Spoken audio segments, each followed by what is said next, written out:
샬롬. 제가 원래는 하나님께서 예비하신 배우자를 알아보는 법 적용편을 진행했어야 하는데요. 대부분의 성도님들은 영상의 내용에 대해서 이해를 하시지만 간혹 몇몇 분들은 이해를 잘 못하시는 분들이 계시죠. 아무래도 우리가 모두 신앙 배경이 다 다르기 때문에 그런 거라고 생각합니다. 댓글로 추가 설명을 드리기도 하고 상담을 진행하기도 했는데요. 오늘 영상은 FAQ 영상이라고 보시면 되겠습니다. 그래서 이 영상은 주제가 좀 다양합니다. FAQ는 원래 크결과 시리즈를 다 마치고 나서 진행하려고 했었는데요. 상담을 받던 중에 조금 시급히 도와야 할 분이 한 분 계셨고 그분을 위한 영상을 준비하면서 다른 분들의 질문들도 함께 다루어 봤습니다. 오늘 영상으로 모두 보충이 되어서 여러분들의 궁금증이 해소되고 남은 크결과 진도를 빨리 나갔으면 합니다. 크결과 진도가 이제 거의 다 왔거든요. 제 예상으로는 별다른 보충 영상이 없다면 50강 안으로 마무리될 듯 합니다. 지금 빨리 크결 시리즈 마치고 책도 써야 하고 또 FAQ 영상과 또 믿음의 가정들의 그 결혼 스토리를 담아내고 싶고 웹드라마도 기획 중입니다. 크결학 3기도 해야 하고 정말 할 일이 태산입니다. 오늘 잡설이 좀 길었죠? 제가 넋두리를 좀 늘어놨네요. 자, 그러면 시작하겠습니다. 제가 지금껏 19개국 한 30여 개의 교회를 돌아다녔고 그래도 신앙의 스펙트럼이 상당히 넓은 축에 속한다고 생각했던 저인데요. 제가 유튜브를 하면서 많이 느끼는 점이 정말 같은 크리스천이라도 신앙 배경에 따라 그 관점이 정말 다양하구나 하는 것을 많이 느낍니다. 오늘은 신앙생활에 있어서 가장 기본적인 원리 그리고 교리들을 말씀에 적용해서 다뤄보도록 하겠습니다. 제 생각엔 대부분의 크리스천들은 이미 이것에 대한 답을 알고 계실 거예요. 실제로 모르시더라도 저는 알고 계시길 소망합니다. 아멘. 하지만 아직 성경적 세계관이 갖추어지지 않으신 분들도 계시기 때문에 그러한 분들을 위해서 좀 말씀을 드리겠습니다. 38화에서 이런 질문을 하신 분들이 계셨죠. 하나님께서는 천지창조를 하시고 사람을 지으신 후 심히 좋았다고 하셨고 인간을 지으신 이유는 행복과 사랑이라고 들었는데 우리 인생이 오직 구원만을 위한 거라면 굳이 태어나 꾸역꾸역 살아가며 구원을 목표로 살아내야 하는지 머릿속에 물음표가 왔다. 또 어떤 분은 결국 죽어서 구원받으려고 이 세상 살아가는 것이라면 왜 태어났는지 회의감이 든다. 하나님께서는 우리의 좋은 아버지이시기에 하나님께서는 내가 행복하길 원하시는 분이라고 생각하며 지금껏 신앙생활을 해왔는데 혼란이 왔다. 이렇게 말씀하시는 분들이 계셨어요. 물론 그것이 틀린 것이 아닙니다. 하나님께서는 애초에 우리 인간에게 최고의 것을 주셨어요. 근데 그걸 망쳐버린 것은 하나님이 아닙니다. 인간입니다. 하나님께서 인간을 지옥에 보내시는 것이 아닙니다. 하나님을 떠나 있는 인생 자체가 지옥인 것입니다. 인간은 태어나면서부터 원죄를 타고났기 때문에 멸망할 수밖에 없는 인생이란 거예요. 이건 역시도 하나님께서 우리를 지으실 때부터 그렇게 악한 존재로 계획하고 지으신 것이 아닙니다. 하나님께서 그렇게 선택하고 결정한 것이 아니라 사람이 그런 인생을 살기로 선택하고 결정한 것입니다. 반드시 죽으리라고 말씀하셨고 인간은 그 사실을 알고도 그 죽을 운명, 불순종하는 삶, 하나님을 떠나 자기 눈이 밝아져 하나님과 같이 되는 삶을 살 것을 스스로 선택하고 하나님이 아닌 자기 자신이 인생의 주인이 되기로 결정하여 하나님을 떠난 것입니다. 나는 그렇게 선택한 적이 없어요. 아담과 하와가 선택한 운명인데 그 책임을 왜 나한테 돌리는 거예요? 본인이 그렇게 생각하신다면 자범죄도 지으시면 안 되겠죠. 하지만 자범죄 역시 본인이 그 죄를 짓기로 스스로 선택하고 결정해서 범죄한 것입니다. 이것은 원죄성을 타고나서 그런 거지 만약 제가 아담과 하와였고 그 원죄성, 죄의 본성을 타고나지 않았다면 자범죄를 안 지었겠죠. 네, 죄를 안 지었을 거예요. 맞아요. 여러분이 돌이나 풀이나 사슴으로 태어나셨다면 죄의 본성을 타고나지 않았기 때문에 죄를 안 지으셨을 겁니다. 그렇다면 그런 존재이길 원하세요? 그렇지 않으시죠. 우리는 사람으로 태어났고 우리는 태어날 때부터 하나님과 떨어진 신분인 채로 태어난 것입니다. 무슨 말씀이신지는 알아요. 그 원죄에 대해서만큼은 본인 책임이 아니라는 것이죠. 그것은 당신뿐만 아니라 우리 전 인류가 다 그렇습니다. 그 원죄에 대한 책임은 아무도 없어요. 하지만 그런 일은 이미 일어났습니다. 하나님의 주권적으로 아담과 하와를 인류 최초의 인간으로 세우셨고 그들이 범죄를 했습니다. 본인이 최초의 인류였으면 안 그랬을 거라는 그런 가정과 가설을 내봤자 의미가 없는 겁니다. 여러분, 아담과 하와는 에덴 동산에서 쫓겨났습니다. 근데 하나님께서 선악과를 먹게 되면 에덴 동산에서 쫓겨난다는 그 말씀을 사전에 하신 적이 있어요, 없어요? 그런 적 없습니다. 아니 하나님, 이건 약속과 다르잖아요. 에덴 동산에서 쫓아내겠다는 말씀도 없으셨고, 선악과를 먹으면 그 죄로 인해서 형벌을 받을 것이라는 그런 말씀도 없으셨고, 그 죄의 저주가 내 선에서 그치는 것이 아니라 가계의 대대로 계속해서 내려갈 거라는 그런 말씀 없으셨잖아요. 아담과 하와가 거기서 이렇게 따질 수 있어요, 없어요? 그렇게 따질 수 없는 거예요. 왜요? 선악을 알게 하는 나무의 열매, 줄여서 이제 선악과라고 하겠습니다. 이 선악과를 먹으면 어떻게 된다고 했어요? 반드시 죽을 거라고 하셨죠. 그러면 하와랑 아담이 선악과를 먹은 즉시 죽어도, 바로 먹은 즉시 즉사해도 할 말 있어요, 없어요? 할 말 없는 거잖아요. 바로 죽어도 할 말이 없는 인생인데, 그 육신의 심판과 영혼의 심판을 하나님께서 유예시켜 주신 방법이 에덴 동산에서의 추방과 형벌인 거예요. 왜요? 왜 유예시켜 주신 거예요? 우리에게 구원의 기회를 주시기 위해서입니다. 죽어 마땅한 우리를 사랑하셔서 그래도 살 기회를 허락하신 거예요. 우리가 이 땅에 태어나서 구원을 이룰 기회를 주신 것만으로도 은혜라는 것입니다. 그리고 그 구원을 자기 아들을 보내어 죽이심으로 해결하시는 거예요. 똥은 인간이 싸질렀는데 뒤처리를 하나님께서 다 하시는 거예요. 인간의 죄로 인해 온 세상 만물이 다 타락했습니다. 전 우주적인 타락, 모든 생물과 무생물들의 타락이 이루어졌고 영생할 수 없는 존재가 되었어요. 누구 때문에? 인간 때문에요. 우리가 하나님을 공평하신 하나님이라고 부르잖아요. 그런데 여러분 생각에는 이 세상이 정말 공평한가요? 인간의 타락으로 인해서 이 세상은 죄악이 만연하고 불공평투성이인 세상이 되었습니다. 태어날 때부터 누군가는 금수저로, 누군가는 흙수저로 태어납니다. 어떤 사람은 태어나면서부터 정상으로 태어나고 누군가는 장애인으로 태어납니다. 누군가는 대한민국에서 태어나고 누군가는 북한 땅에서 태어납니다. 이 세상은 불공평투성이에요. 그럼에도 불구하고 우리가 우리 하나님을 공평하신 하나님이라고 부를 수 있는 이유는 무엇인가요? 천국이 있기 때문에 그런 거예요. 적게 준 자에게는 적게 요구하시고 많이 준 자에게는 많이 요구하십니다. 알지 못하고 맞을 일에 행한 종은 적게 맞으리라. 무릇 많이 받은 자에게는 많이 요구할 것이요 많이 맡은 자에게는 많이 달라 할 것이니라. 5달란트 받은 사람은 5달란트를 남기고 2달란트 받은 사람은 2달란트를 남겼으면 세상은 누구에게 주목하나요? 1등에게만, 5달란트 받은 사람에게만 주목하죠. 우스갯소리로 1등만 기억하는 더러운 세상이라고 하잖아요. 1등만 기억하는 더러운 세상.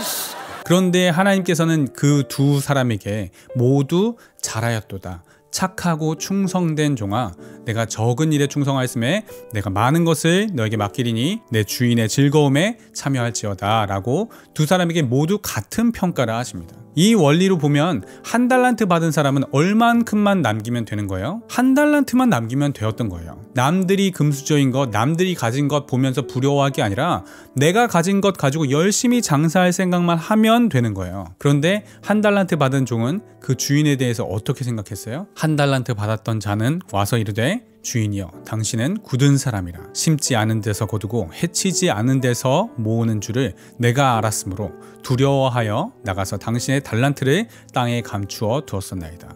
보소서, 당신의 것을 가지셨나이다. 주인이 불의한 주인이라고 생각했죠. 딴 사람들은 저렇게 달란트를 많이 줬잖아요. 근데 나한테는 이거밖에 안 줬잖아요. 이걸로 뭘 남기라고 하는 거예요? 당신은 심지 않은 데서 거두는 분, 준 것도 없으면서 나한테 요구하시는 분이에요. 더 달라고요. 나한테도 남들 준 것만큼 더 달라고요. 이렇게 생각하는 겁니다. 그런데 그렇지 않죠? 하나님께서는 각자마다 달란트를 다 다르게 주셨어요. 똑같이 주시지 않았습니다. 그리고 모든 사람은 그 달란트를 가지고 하나님 앞에서 자신의 하늘 상급을 위해 살아가는 겁니다. 그리고 여러분, 제가 세이라리온에서 1년간 단기 선교 했었는데 그때의 경험으로 비추어 봤을 때 여러분들은 대한민국에서 태어난 것만으로도 이미 평균 이상의 달란트를 받으셨어요. 지금 여러분들이 내전의 쓰라린 상처와 트라우마 속에서 살아가지 않으시잖아요. 매일 오늘 하루 먹을 거리를 구하기 위해서 염려하면서 살아가지 않으시잖아요.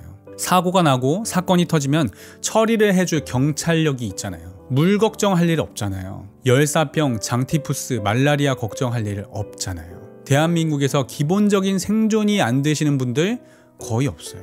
제가 느끼기에 세계 평균을 놓고 봤을 때 여러분들은 절대로 1달란트 받으신 분들은 아니에요. 적어도 2~3달란트는 받으신 분들이에요. 여러분들이 남들보다 못 가졌다고 덜 가졌다고 생각하는 건 다 상대적 박탈감이에요. 자기 주변에 있는 사람들과 비교하니까 본인이 덜 받았다고 생각하는 거예요. 인스타그램 보면서 딴 사람들과 비교하니까 본인이 덜 받았다고 생각하는 거예요. 아프리카에 있는 사람들도 다 인터넷 하잖아요. 그러면 대한민국에 있는 사람들, 미국에 있는 사람들이 어떻게 생활하는지 그 사람들도 다 보고 다 알아요. 그 사람들도 미국이나 한국의 그 생활 수준이 자기네 나라보다 훨씬 좋다는 거를 잘 알고 있습니다. 그러면 그 사람들이 대한민국 사람들은 축복받았고 자기네 나라 사람들은 저주받았다고 생각할까요? 헬 세라리온이라고 생각할까요? 제가 느낀 바로는 어려우면 어려울수록 더 주님을 붙들게 돼요. 여러분 정말 오도 가도 못하는 절체절명의 상황에 빠져보신 분 계세요? 정말 아무것도 할 수 없는 상황, 내 힘으로 절대 감당할 수 없는 상황. 그 상황에서 여러분들이 당장 뭐 하는지 아세요? 기도합니다.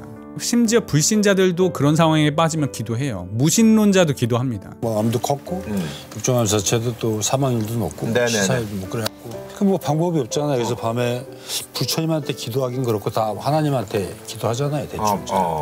우리는 그런 일이 일생일대에 어쩌다 한두 번 일어나죠. 세이라레온에 있는 사람들은 매일이 그런 삶의 연속입니다. 그러니까 매일 하나님을 의존해서 살 수밖에 없습니다. 매일 하나님께 의존해서 살면 하나님께서 그분들을 안 도와주실까요? 오히려 그 어려운 상황 속에서도 살아갈 수 있도록 기적적으로 인도하세요. 매일 하나님의 기적을 체험하고 매일 하나님과 교통하는 삶을 살아갑니다. 그러니까 작은 것에도 감사할 수 있는 것입니다. 그런데 한국은 오히려 정반대예요. 하나님께 간구하지 않아도 자동적으로 되어지는 것이 너무나 많죠. 하나님과 함께하지 않아도 살아가는데 전혀 지장이 없어요. 여러분, 이것은 축복이 아니라 저주입니다. 사탄이 속이는 거예요. 문화라는 이름으로 침투하고 풍요라는 이름으로 침투해서 하나님과 여러분 사이를 갈라놓는 겁니다. 여러분, 심령이 가난한 자는 복이 있다고 하시면서 하나님께서 너희가 이 땅에서 부자가 될 거라고 말씀하셨나요? 무엇을 말씀하세요? 천국이 그들의 것이라고 말씀하세요. 하나님께서는 끝까지 이 땅에서의 부유함, 이 땅에서의 행복함에 대해서 말씀하시지 않으셨어요. 천국이 그들의 것이라 말씀하셨어요. 제가 모르긴 몰라도 한국보다는 세이라리온에 있는 크리스천들이 천국에 더 많이 갈 확률이 높다고 봅니다. 자, 저도 제가 지금 이 이데니 라이프 사명을 감당하는 것도 제가 청년들을 많이 돕고 싶은 그런 이타적인 사람이라서 하고 있는 거 아니에요. 인팁 들으면 공감하실 거예요. 애초에 남일, 남의 결혼, 남의 가정, 남의 사역에 별로 관심이 없어요. 들어도 까먹어요. 내 상급, 내 사명에 관심이 다 집중되어 있어요. 내가 내 사명을 위해서 살아가는 가장 큰 이유는 뭐예요? 내 자신의 하늘 상급을 위해서 살아가는 겁니다. 주님 다시 만났을 때 그 주인이 이르되 잘하였도다 착하고 충성된 종아, 내가 적은 일에 충성하였음에 내가 많은 것을 너에게 맡기리니 너의 주인의 즐거움에 참여할지어다 하고 이 말씀 드리려고 하는 거예요. 천국만을 바라보며 살아가면 허무주의에 빠지지 않나요? 이런 질문을 하세요. 아니요, 오히려 반대입니다. 이 땅을 위해 살아가게 되면 반드시 허무주의에 빠지게 되어 있습니다. 전도서에 나오는 전도자는 전도사를 시작하면서 이렇게 고백합니다. 전도자가 이르되 헛되고 헛되며 헛되고 헛되니 모든 것이 헛되도다. 그리고 그는 전도서를 끝내면서도 동일하게 말합니다. 전도자가 이르되 헛되고 헛되도다 모든 것이 헛되도다. 한국 성경에서 헛되다고 표현하는 이 단어는 히브리어로 헤벨이라는 단어입니다. 헤벨 모든 것이 헤벨이라고 고백하고 있는 거예요. 이 헤벨이라는 단어를 직역하면 안개, 연기, 수증기라는 의미의 단어입니다. 한마디로 모든 것이 다 안개와 같이 사라지는 것이라는 의미입니다. 이 세상에 있는 모든 것을 두고 해 아래에는 새 것이 없나니 라고 표현합니다. 왜요? 앞에서 말씀드린 대로 이 땅에서의 우리의 삶은 죽음이 유예된 인생을 살기 때문에 그런 거예요. 여러분, 우리는 모두 다 죽습니다. 이 강의를 듣고 있는 분들 중에서 100년 뒤에도 살아남아 있을 분들 얼마 안 돼요. 그런 짧은 인생을 살아가는 동안 이 땅에서 자신의 육신의 만족을 위해서 살아봤자 남는 게 별로 없다는 것입니다. 그러니까 해 아래는 새 것이 없다는 것이죠. 어떤 분들은 남는 건 사진밖에 없다, 남는 건 가족밖에 없다 이렇게 말씀하시는데요. 제 와이프가 그렇게 얘기합니다. 사진도 가족도 추억도 행복했던 기억도 죽으면 다 끝이에요. 그럼 남는 건 뭐밖에 없어요? 이 땅에서 내가 하늘에 쌓아둔 보화, 이 땅에서 쌓아온 하나님과의 관계, 이것밖에 없는 거예요. 여러분이 천국을 위해서 살아야 하는 또 한 가지 이유는 수익률입니다. 주식의 왕이라고 불리는 그 워렌 버핏이 지금껏 매년 평균 19.8%의 수익률을 냈다고 합니다. 아무도 그 기록을 깨지 못했대요. 근데 여러분이 그걸 깰 수가 있어요. 여러분, 천국은 최소 수익률이 몇 %예요? 3000%. 좀 더 좋으면 6000%. 좀 더 좋으면 10,000% 수익률이 냅니다. 이 세상에 존재하는 투자 상품 중에 10,000%짜리 투자 상품 있어요? 절대 없어요. 그리고 이 세상에 있는 투자는 리스크를 안고 투자해야 돼요. 근데 천국에 투자하는 것은요, 마이너스가 없어요. 가론 유다처럼 배교하고 떠나지 않는 이상 마이너스가 없어요. 좀과 동록이 해하지 않는 것입니다. 오직 플러스밖에 없는 투자예요. 이런 투자 안 하는 게 바보죠. 그리고 이 땅에서의 투자는 결국 죽으면 끝나요. 하지만 천국에 투자하는 것은 영원합니다. 없어지지가 않아요. 그래서 천국을 소망하며 살아가는 사람은 허무주의에 빠질 수가 없습니다.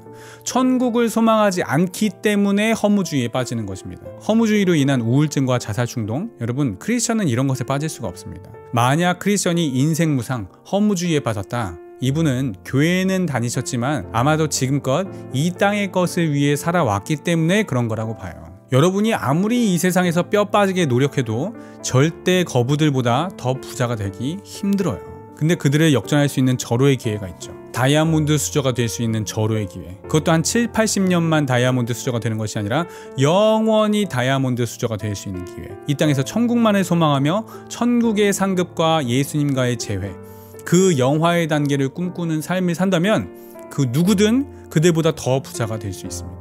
자, 하나님 입장에서는 이 땅에서 아둥바둥 잘 살아가 보려고, 성공해보려고, 행복해보려고 살아가는 우리 인간의 모습이 꼭 이런 거예요. 어떤 개미는 여왕개미, 어떤 개미는 병정개미, 어떤 개미는 일개미인데 이 일개미 입장에서 열심히 병정개미가 돼보려고, 또 여왕개미가 돼보려고 막 노력하면서 사는 거야. 인간인 우리 입장에서 볼 때는 그렇게 노력하면서 살아봤자 어차피 이 세상은 그냥 개미 세상이야. 나에게는 이러한 풍족한 것들이 많은데 왜 거기에 네 인생을 투자하니? 영원한 나라에서 나와 함께 지낼 이 나라에 투자해야지. 고3 수능생이 대학 입시 준비하기 위해서 1년간 열심히 공부하는 삶을 두고 회의감에 빠지나요? 공무원 준비하시는 분들이 열심히 공부하고 준비하는 삶을 두고 회의감에 빠지나요? 대학에 들어가서 4년 동안 대학 공부하면서 취업 준비하는 삶을 두고 회의감에 빠지나요? 겨우 4, 50년 잘 살기 위해서 1, 2년 투자하는 것 전혀 아까워하지 않고 오히려 가치 있게 여기잖아요. 심지어 가시덤불과 엉겅퀴가 나도 아무리 선하게 살아도 나에게 도움을 주려는 사람들보다 내 것을 강탈하려는 사람들이 더 많은 이 세상을 위해서도 그렇게 자신의 인생을 투자하는데, 천년 만년 영원히 잘 살기 위해 자신의 인생을 투자하는 게 뭐가 아깝습니까? 심으면 심는 대로, 아니 심는 대로가 아니라 30배, 60배, 100배의 결실을 맺고 아무도 내 것을 빼앗갈 수 없는 곳에 투자를 하는데 뭐가 회의감이 든다는 거예요. 자, 제가 지금까지 왜 이런 말씀을 드리느냐, 여러분, 결혼 생활을 할 때에도 마찬가지예요. 천국만을 소망하며 살아가는 사람이라면 나를 평생 잘 떠받들여줄 그런 사람과 결혼하는 삶이 지혜로운 삶이에요? 아니면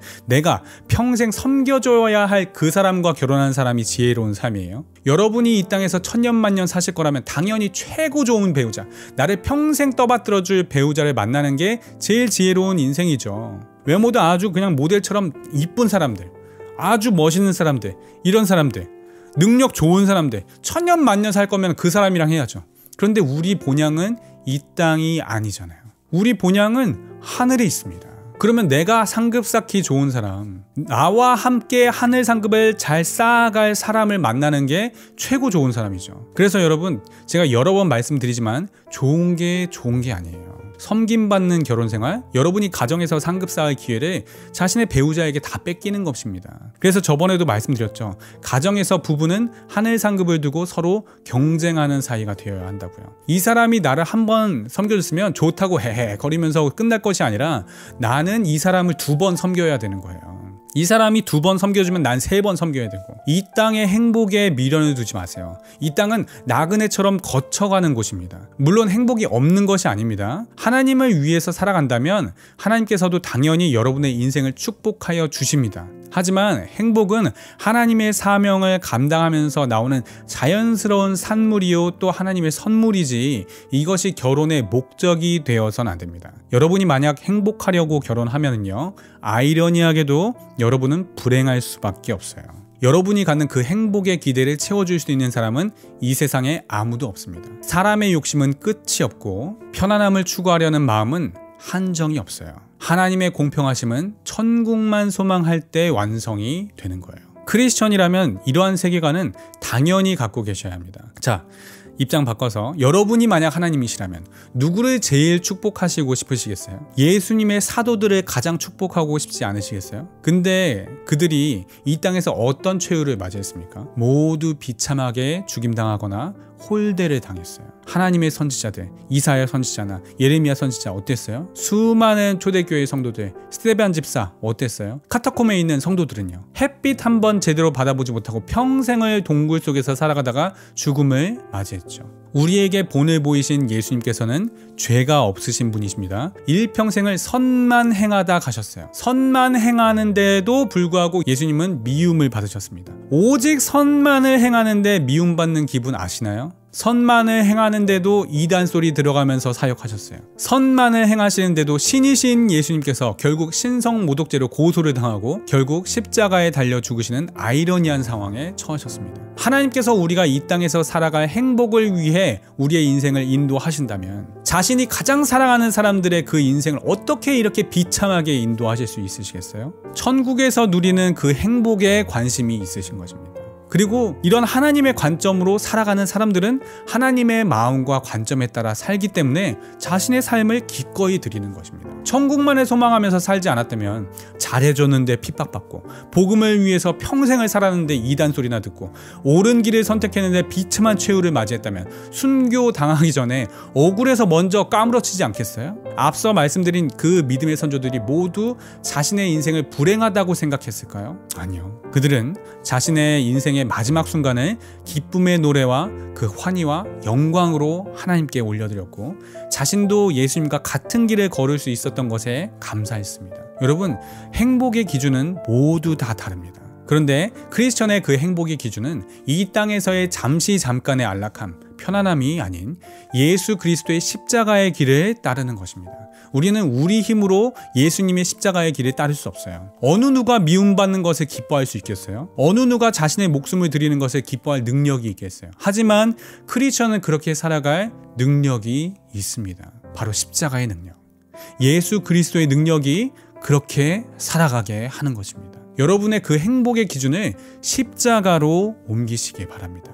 내가 한 선택은 무엇이든 하나님께서는 다 존중하신다, 그렇게 생각하시는 분들도 계셨어요. 물론 하나님께서는 우리가 우리의 자유의지로 선택할 것을 허락은 하시죠. 하지만 우리가 하는 어떤 것이든 다 하나님의 뜻이다? 그렇지는 않습니다. 그렇다면 우리가 죄를 짓는 것도 다 하나님의 뜻일까요? 그렇지 않죠. 죄만 아니라면 어떤 것이든 다 존중하시지 않나요? 물론 그렇다고 볼 수도 있는데요. 좀 반대의 관점으로 다시 한번 생각해 보시면 좋겠습니다. 거듭난 사람이 이것이 죄냐 아니냐를 분별하기는 하겠지만 거듭난 사람은 죄의 경계선을 왔다 갔다 하면서 살려고 하지 않습니다. 물론 거듭난 사람이라고 죄를 안 짓는다는 것이 아닙니다. 앞에 영상에서도 말씀드렸듯이 우리는 자유의지를 받았고 우리는 선택할 수 있습니다. 그리고 거듭난 사람은 이전까지는 자기가 원하는 대로 살아가기로 선택하며 살아왔지만 이제는 내 원대로가 아닌 하나님 아버지의 원대로 살아가고자 묻는 삶, 그리고 그 응답대로 살아가는 삶을 살기로 선택하는 것입니다. 제 영상을 보시는 분들 중에서 율법주의라고 생각하시는 분들이 종종 있는 것을 볼 수 있었어요. 사람들이 율법주의에 대해 오해를 많이 합니다. 율법을 지키며 살아가는 삶이 율법주의라고 오해를 하는 거예요. 하지만 그렇지 않습니다. 율법주의냐 아니냐는 율법을 지키냐 마냐에 있지 않습니다. 성령을 빼고 율법을 지키면 그것이 정확히 율법주의가 되는 것입니다. 성령 세례를 받고 성령의 능력으로 율법을 지키면 그것은 율법주의가 아닌 것입니다. 그래서 겉모습만 봐서는 우리는 그 사람이 율법주의자인지 아닌지 알 수가 없어요. 자기 의로 율법을 지키며 살아가는 사람인지 아니면 성령으로 율법을 지키며 살아가는 사람인지 그들의 신앙의 원천, 신앙의 근원이 어디에서 시작된 것인지를 보아야 그 사람이 율법주의인지 아닌지를 분별하는 것입니다. 그래서 다른 사람의 신앙을 우리가 평가할 자격이 없다는 거예요. 자, 이것을 또 다른 말로 표현하자면 율법주의란 자기 행위로 자기 자신을 구원할 수 있다는 생각입니다. 제가 단 한 번이라도 행위 구원에 대해서 말씀드린 적이 있나요? 율법주의라는 단어가 다시는 오용되지 않았으면 합니다. 이같이 율법이 우리를 그리스도께로 인도하는 초등교사가 되어 우리로 하여금 믿음으로 말미암아 의롭다함을 얻게 하려 함이라. 믿음이 온 후로는 우리가 초등교사 아래에 있지 아니하도다. 이 말씀에서 초등교사, 개역 한글에서는 몽학선생이라고 하죠. 이 초등교사라는 단어는 헬라어로 페다코코스라고 합니다. 이 페다코코스는 주인의 자식을 가르치는 종입니다. 이 종은 주인님이나 주인님의 자제보다 당연히 아랫사람이죠. 하지만 이 종이 주인님의 아이를 가르칠 때 이 아이는 이 종을 절대 하대할 수 없습니다. 오히려 이 종의 말을 철저하게 따라야 합니다. 하지만 우리가 이 아이가 장성해서도 이 페다코코스, 이 종의 말을 따라야 하나요? 그렇지 않죠. 오히려 이 종이 이 주인의 말을 따라야 합니다. 이것이 율법입니다. 예수 그리스도를 이미 발견한 우리가 다시 율법의 틀 안으로 들어가려는 것은 마치 초등학교를 졸업한 뒤 초등학교에 재입학하는 것과 같습니다. 아직 거듭나지 못한 사람들은 율법에 매여서 살아갑니다. 육신적으로는 살고 싶은데 이것이 죄면 어쩌나, 이런 걱정에 죄의 경계선 사이에서, 세상과 주님 사이에서 겨우 간당간당하게 살아갑니다. 술 마시지 말라는 말씀 없으셨잖아요. 술 취하지 말라고 했죠. 예수님도 물을 포도주로 바꾸셨잖아요. 불신자 남자친구와 결혼해도 괜찮을까요? 이미 마음으로는 하고 싶고 이미 마음으로는 결정을 내렸는데 안심할 명분이 필요해서 상담을 요청합니다. 죄만 아니라면 해도 괜찮은 걸까요? 거듭난 사람은 옳고 그름의 차원을 넘어섭니다. 더 이상 율법에 매여서 사는 사람들이 아닙니다. 대신 성령에 매여서 사는 사람들입니다. 말씀을 볼 때 어떤 사건을 맞닥뜨릴 때 성령께서 기뻐하시는 것이 무엇인지, 성령께서 근심하시는 것이 무엇인지 그 성령의 음성에 민감하게 반응하면서 살아갑니다. 거듭난 사람들은 죄의 쓰레기로 살아가면서 아무런 소망 없이 저주받아 지옥 갈 인생으로 살아갔던 이런 나를 구원해 주신 그 은혜만으로도 감사하면서 살아가는 것이죠. 거듭난 이후의 인생은 덤으로 살아가는 인생입니다. 더 이상 자신의 유익을 위해 살아갈 이유가 전혀 없는 사람들은 죄가 되냐 마냐의 차원으로 살아가지 않습니다. 성령을 따라 살아가는 사람들은 그리스도 예수의 능력으로 말미암아 죄를 넉넉히 이기며 살아갑니다. 불신결혼이 죄냐고요? 술 마시는 거 죄 아니지 않냐고요? 성령을 따라 살아가는 사람들은 애초에 그런 것에 관심이 없습니다. 온 관심과 초점은 하나님의 기쁨이 되는 삶이 무엇인지에만 맞추면서 살아갑니다. 하나님의 기쁨이 되기 위해 살아가는데 내 모든 생각과 에너지를 다 쏟아내도 모자란데 무슨 음주, 무슨 불신결혼 이런 것과 같은 그런 지엽적인 것들은 고민거리 자체가 되지 않는 것입니다. 성령께서 인도하시는 대로 살아가는 사람들의 삶은 율법보다 훨씬 더 경건하고 훨씬 더 고상하며 훨씬 더 거룩한 삶을 살아낼 수 있습니다. 하나님의 섭리에 대한 궁금증이 있으신 분들이 또 많이 계신데요. 이런 이야기를 하시는 분들이 또 있었어요. 하나님의 수가 많다. 하나님께서는 예비하신 배우자를 한 명만 준비하지 않으셨다. 이런 의견도 있죠. 물론 그럴 수도 있겠죠. 그런데 그것이 사실이라면 몇 가지 전제되어야 하는 것들이 있습니다. 일단 하나님께서는 미래의 일을 알 수 없으신 분이어야 합니다. 그리고 전지전능하지 않으셔야 합니다. 제가 예전에 Three Omni of God에 대해서 말씀드렸죠. 크결가에서는 한 적이 없나? 외부 강의에서만 했는지 크결가에서도 했는지 기억이 안 나는데 들으셨던 분들도 그냥 또 들으세요. 자, 하나님의 전능성, Omnipotence of God, 하나님의 전지성, Omniscience of God, 하나님의 편재성, Omnipresence of God. 제가 이것을 Three Omni of God이라고 하나님의 속성을 말씀드렸었는데요. 우리 하나님께서는요, 미래를 다 알고 계십니다. 우리의 선택을 다 알고 계신 분이세요. 우리를 디자인하신 분이 우리 하나님이세요. 우리의 선택도 그분의 계획 안에 다 포함이 되어 있는 거예요. 우리가 여러 가지 수가 있는 경우 플랜 A, 플랜 B, 플랜 C를 두는 것은 왜 그렇게 하는 거예요? 미래를 예측할 수 없으니까 여러 가지 수를 준비해서 대비를 하는 것이죠. 그런데 하나님께서 수가 많으시다? 그것은 마치 우리가 무슨 선택을 할지를 하나님께서 모르신다는 것입니다. 이것은 하나님께서 미래의 일을 알지 못하신다는 의미죠. 하나님의 전지하심을 부정해야 하는 것이죠. 그리고 플랜 A만 두고 그것을 추진할 능력이 없으니까 플랜 B, C, D가 있는 것이죠. 하나님께서 플랜 A를 세우셨지만 예기치 않은 사고로 인해 플랜 A를 실행할 수 없으신 그런 무능력한 하나님이셔야 하나님은 수가 많으신 분이라는 전제가 되는 것입니다. 하나님의 전지성과 전능성과 편재성을 부정해야 하나님께서 여러 수를 두신다는 것, 여러 명을 예비하셨다는 것이 말이 되죠. 제가 믿는 하나님께서는 이미 다 아십니다. 그분은 우리의 거주의 한계를 정하시는 분이라고 성경은 말합니다. 수십만 명 중 한 명, 그리고 수십만 명 중 한 명이 만나서 결혼에 이르게 되는 것은 우연도 아니고 우리의 계획도 아닙니다. 하나님의 계획 안에서 이루어지는 것입니다. 우리의 취향과 성품, 우리의 상황을 다 아시는 그 하나님의 섭리와 치밀한 계획 안에 우리의 인생을 쓰시는 것입니다. 하나님은 우리의 생각으로 이해할 수 있는 분이 아니에요. 우리는 우리의 인생을 아무리 계획해도 계획한 대로 사라지지 않죠? 나는 결혼해서 첫째는 딸, 둘째는 아들 낳고 살아야지. 이렇게 계획하고 나아서 살아갈 수 있는 분이 있어요?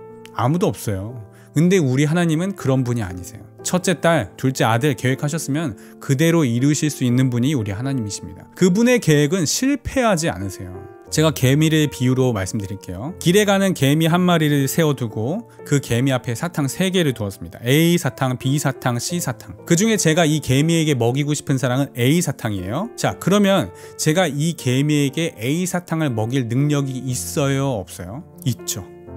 이 개미가 자기 자유의지대로 자기가 알아서 원하는 대로 선택하도록 내버려둬도 A 사탕을 먹일 수 있어요. B 사탕으로 가면 B 사탕 치우고 C 사탕으로 가면 C 사탕도 치우고, 그래서 결국 A 사탕으로 가게 만들 수도 있고요. 뭐 그 외에도 이 개미에게 A 사탕을 먹일 수 있는 방법은 아주 다양하고 아주 많습니다. B 사탕과 C 사탕 사이에 뭐 장애물을 둔다든가, 아니면 B 사탕과 C 사탕에는 개미가 싫어하는 냄새를 뿌려놓는다든가, 뭐 여러 가지 방법이 있죠. 자, 한낱 인간의 유한한 힘으로도 그렇게 개미를 통제할 능력이 있는데, 어떤 한 인간이 자신의 자유의지를 가지고 자기가 원하는 대로 선택하면서 살아가겠다고 한다고 해서 전지전능하시고 편지하신 그 하나님께서 정하신 그 뜻을 이루지 못하실까요? 우리는 우리가 좋아서 선택했다 하더라도 그 선택마저도 하나님의 깊으신 뜻과 계획 안에 다 포함되어 있다는 것입니다. 어떤 분은 하나님께서 우리의 자유의지 자체를 조작하신다고 보는 것 같아요. 근데 그게 아닙니다. 성경 몇몇 곳에서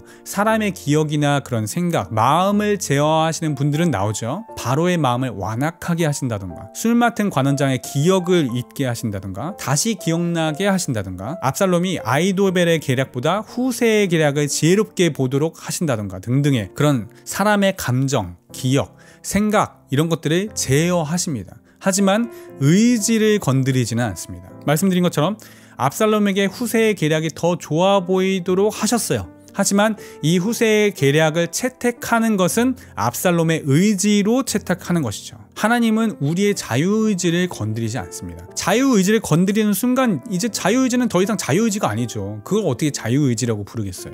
그래서 하나님의 자녀로 살아가고 있다면 하나님께서 그렇게 그분의 인생을 인도하신다는 거예요. 물론 하나님의 자녀로 살아가지 않아도 하나님께서는 그렇게 그 인생을 인도하시죠. 하지만 그럴 능력이 있으시다고 해서 다 그렇게 한다는 건 아닙니다. 내 자녀가 아닌데 나와 멀어져 있고 내 뜻과 계획을 거부하고 내 존재를 부정하고 나를 믿고 신뢰하지 못하는 그런 사람을 억지로 끌어와서 강제로 믿게 하지 않는다는 것이고, 그런 자의 인생을 하나님께서 인도하시지 않는다는 것이죠. 하지만 믿는 우리, 하나님의 자녀로 살아가는 우리는 그런 염려를 하지 말라는 것이죠. 우리가 늘 선하고 늘 하나님을 사랑해서 은혜 안에 있는 것이 아닙니다. 은혜라는 말 자체가 자격 없는 자에게 베푸시기 때문에 은혜라고 하는 거예요. 우리가 곁길로 가더라도 좋으신 아버지로서 우리의 인생을 인도하시기 때문입니다. 내 죄로 인해서 하나님께서 예비하신 사람을 놓친 것일 수 있지 않느냐? 여러분이 하나님의 자녀라면 그럴 수 없다고 봅니다. 하나님께서 여러분이 그 죄를 지을 걸 모르셨을까요? 아니요.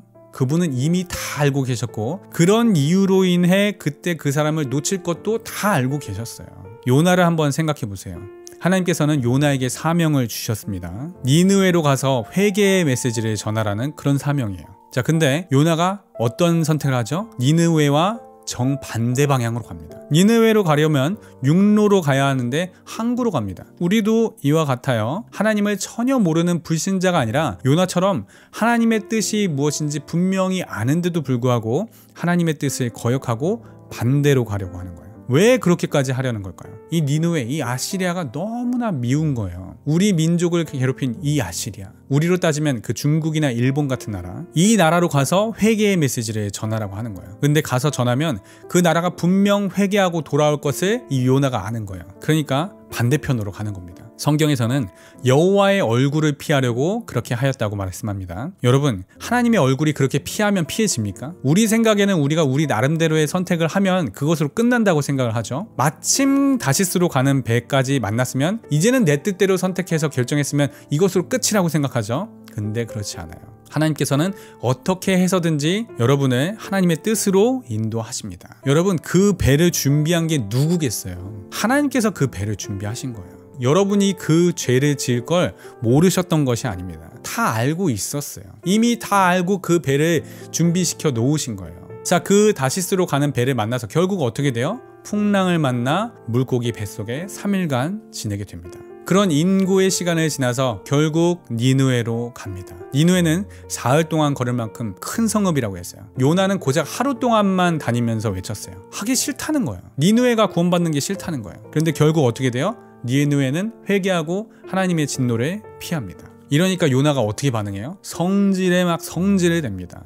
자기가 원하는 대로 그 니느웨 저 왼수 같은 놈들 안 멸하시고 구원받게 하셨다고 하나님의 주권을 인정하지 못하면서 성질을 내요. 우리와 똑같지 않나요? 처음에는 선택 자체도 하나님의 뜻대로 안 했다가 이제는 조금 훈련받고 하나님께서 나의 길을 인도하셔서 마지못해 하기는 하는데 몸만 할 뿐 마음으로 하지는 못하는 거죠. 우리가 교회 생활하면서 우리가 훈련할 때 마찬가지잖아요. 훈련이라는 것이 좋지는 않잖아요. 하기 싫잖아요. 그래도 하라니까 하긴 하는데 마음으로 따라가진 않잖아요. 요나도 계속 그래요. 그 뒤에도 박넝쿨 가지고 또 성질내고 요나서 1장부터 4장까지 요나는 자신의 그 원함과 그 하나님의 뜻 사이에서 계속 씨름하고 있었던 거예요. 근데 여러분, 요나의 무덤이 어디 있는지 아세요? 니느웨에 있습니다. 이를 기념하는 그 기념 모스크가 있었어요. 얼마 전까지, IS가 폭파시키기 전까지. 이제 요나는 이제 하나님께서 자신에게 주신 그 사명에 자신의 마음을 담아 니느웨에 헌신했던 것입니다. 그렇게도 싫어하고 미워했던 그 니느웨를 위해 자신의 뼈를 묻을 때까지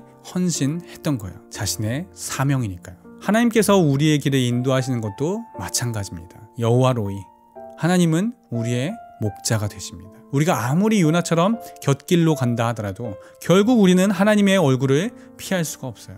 결국 하나님의 그 손바닥 안에서 살아가고 있는 것입니다. 물고기 뱃속에서 광야의 그 시간을 보내고 니느웨 성에서 훈련과 연단의 시간을 거쳐서 결국 하나님의 꿈이 나의 비전이 되고 예수님의 성품이 나의 인격이 되고 성령님의 권능이 나의 능력이 되는 삶을 살게 되는 것입니다.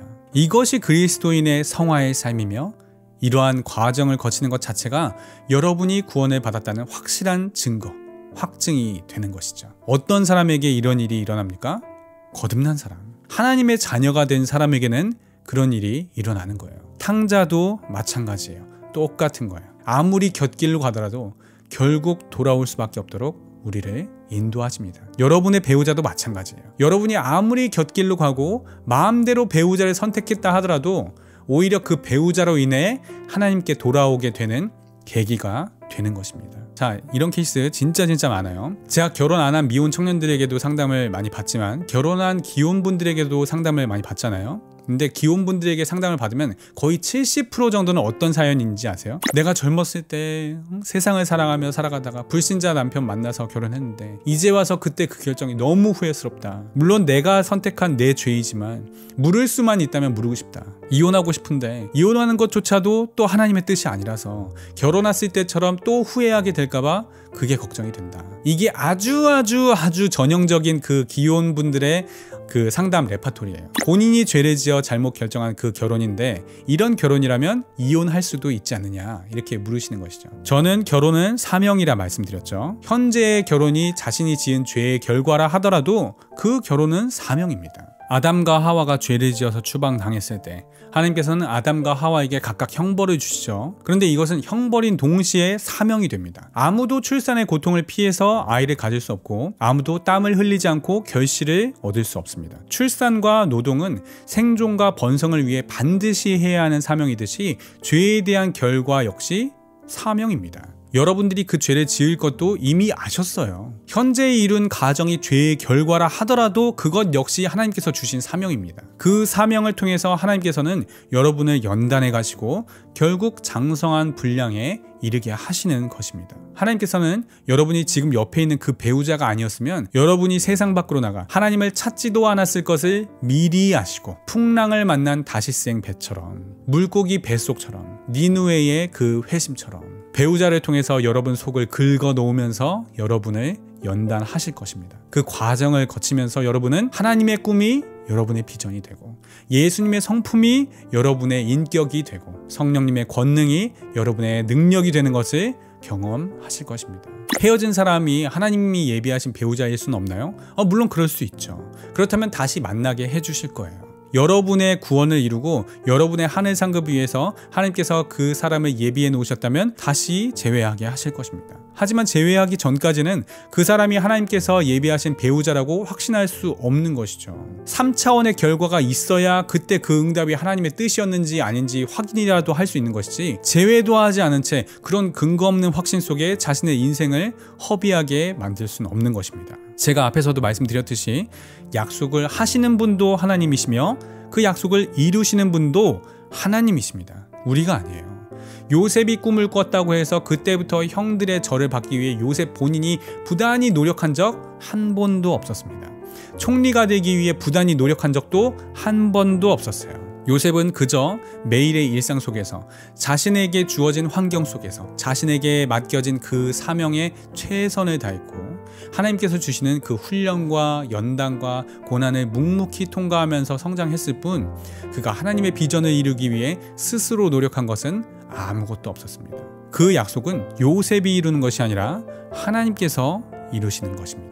마찬가지로 헤어진 연인이 하나님께서 예비하신 배우자라는 응답을 받았다고 해서 그 사람에게 다시 연락할 필요도 없어요. 그 약속을 자신이 이루기 위해서 부단히 노력할 필요도 없어요. 그저 오늘 하루 자신에게 주어진 일에 최선을 다하면 되는 것입니다. 그 응답이 정말 하나님으로부터 온 응답이라면 하나님께서 친히 이루실 것입니다. 여러분이 해야 할 것은 그저 오늘 하루 하나님께서 자신에게 맡기신 그 자리에서 자신에게 주어진 사명을 감당하는 데 헌신하시는 것입니다. 여러분이 준비가 되면 하나님께서 예비하신 배우자와 결혼하시겠죠. 그리고 그때서야 알게 되겠죠. 그때 받았던 내 응답이 하나님으로부터 온 것이었는지 아니었는지를요.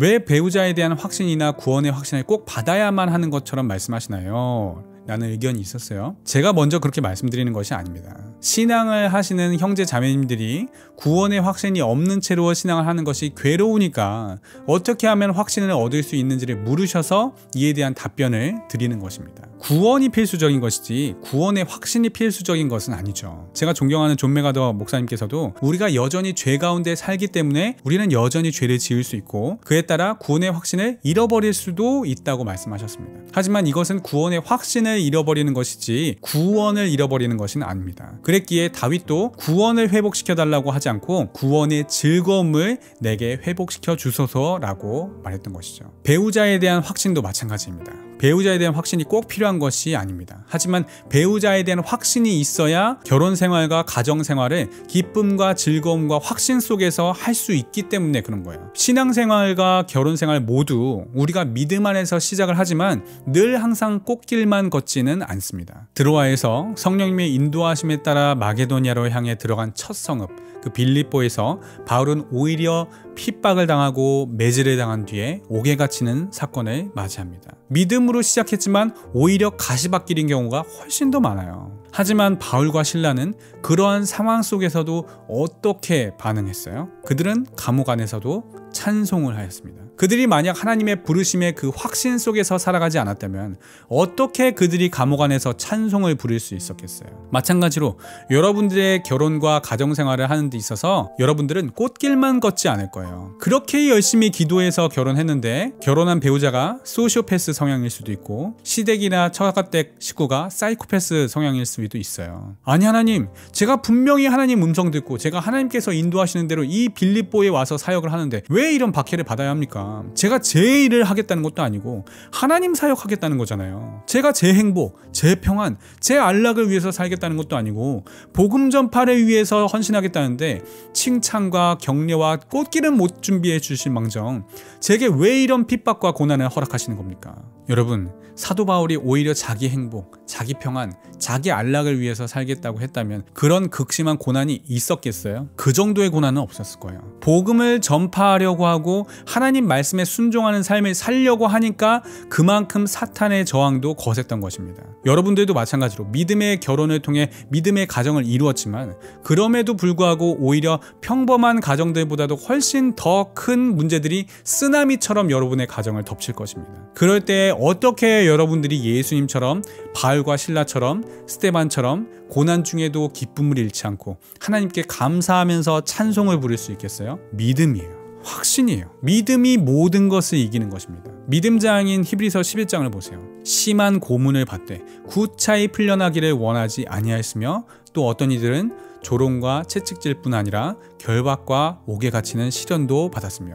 이거 바울과 실라 이야기잖아요. 돌로 치는 것과, 이건 스데반 이야기죠. 톱으로 켜는 것과 이사야 선지자 이야기죠. 시험과 칼로 죽임을 당하고 양과 염소의 가죽을 입고 유리하여 궁핍과 환난과 학대를 받았으니. 세례 요한 이야기. 이런 사람은 세상이 감당하지 못하느니라. 그들이 광야와 산과 동굴과 토굴에 유리하였느니라. 카타콤에서 일평생을 살아가던 그 믿음의 선조들, 초대교회 성도들의 이야기입니다. 어떻게 그들이 이렇게 살아갈 수 있었다고요? 믿음입니다. 이 사람들은 다 믿음으로 말미암아 증거를 받았다고 말씀하는 겁니다. 확신, 구원을 위해서 필수적인 거 아니에요. 마태복음 24장에 나오는 양과 염소처럼 구원을 받고도 구원받았는지 몰랐던 무리도 있었지만 반대로 구원을 받지 못하고도 구원받았다고 착각하는 무리들도 있었죠. 이것처럼 구원의 확신과 배우자 확신은 필수적인 것은 아닙니다. 하지만 확신은 기쁨과 즐거움과 감사 속에서 신앙생활을 하게 하고 여러분의 신앙을 더 단단하게 하는 역할을 하면은 분명합니다. 여러분들이 여러분의 가정을 단단하게 지키고 싶으셨기 때문에 이런 믿음의 확신 가운데 거하는 것이 중요하다는 것을 제가 말씀드리기 전에 이미 여러분들이 알고 있기 때문에 여러분들이 저에게 먼저 어떻게 그렇게 할 수 있는지를 요청을 하신 것이죠. 그리고 저는 그것에 대한 답변을 드린 것입니다. 자, 오늘은 우리 신앙에 있어서 가장 기본 중에 기본적인 것들을 보았습니다. 신학적으로 좀 말씀드리자면 인간의 전적 타락, 불가항력적 은혜, 성도의 견인, 예정과 작정, 이런 것들을 좀 다뤘는데요. 이러한 교리적 가르침은 구원을 위해서 필수적인 것들은 아니에요. 만약 그랬다면 예수님께서 사역하시는 공생애 내내 집중하셨던 것들은 교리 전파였겠죠. 하지만 예수님께서 집중하셨던 사역은 도르트 신조가 아니었습니다. 여러분들은 이 교리를 통해서 하나님이 어떤 분이신가, 하나님이 일하시는 그 방법, 그 인간의 존재에 대한 깨달음, 이러한 것들을 이해하셨으면 하는 마음에서 제가 말씀을 드렸습니다. 저는 교리를 그대로 가르치는 것을 싫어합니다. 예수님께서 가르치셨던 방식이 아니기 때문이에요. 그래요. 성경적으로 우리 삶에 적용 가능하도록 이해하기 쉽게 설명하려고 노력합니다. 늘 말씀드리지만 저의 말씀 해석은 불완전합니다. 이 세상 어느 교회, 어느 단체, 어느 성도, 어느 사역자도 100% 완전한 설교, 100% 완전한 사역은 할 수 없다고 봅니다. 오직 예수님과 성경만이 무어합니다. 만약 출석하시는 그 교회의 교리나 가르침과 이데닉 라이프의 방향성이 다르다면 당연히 본교회 중심적으로 신앙하시기를 권면드립니다. 본교회 중심적으로 신앙하시면서